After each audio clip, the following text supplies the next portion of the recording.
Biodiversity affects us all. This is Tim. Lately, he has been hearing more and more about the death of bees and that agriculture may be to blame. What is this about?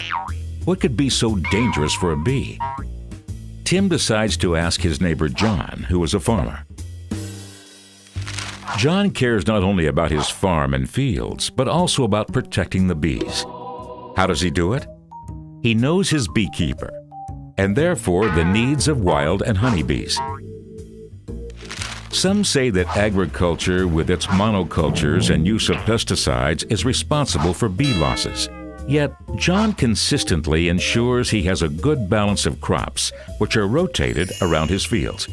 He always strictly observes the regulations on bee protection when using pesticides. As agricultural land is scarce, it must be reserved for the production of food, feed, and renewable raw materials.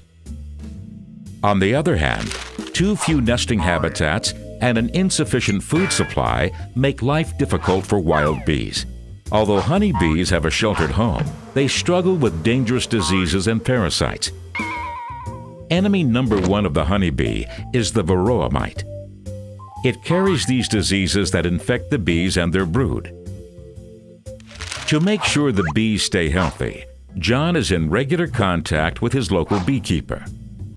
He tells him where flowering crops that are attractive for bees are growing, when he'll be using pesticides, and where he has planted flowering border strips. In this way, John is helping to care for the welfare of the bees. The responsibility of the beekeeper is to use good beekeeping practices, especially to control the varroa mite. Only by doing this will his honeybees stay healthy, but there's still more to do. That's why the mayor gets involved with this as well. He knows there are lots of unused public spaces in his community, such as roundabouts or path and roadside verges. His people plant these up so that they will offer wild bees valuable nesting habitat and food sources. Tim thinks this is great. He wants to help protect wild and honeybees. With John's simple tips, that is not a problem. A bit of undergrowth in the garden is a good nesting place for the wild bees. Certain flowers in the garden or on the balcony are a good feeding source. In this way, Tim actively supports honey and wild bees.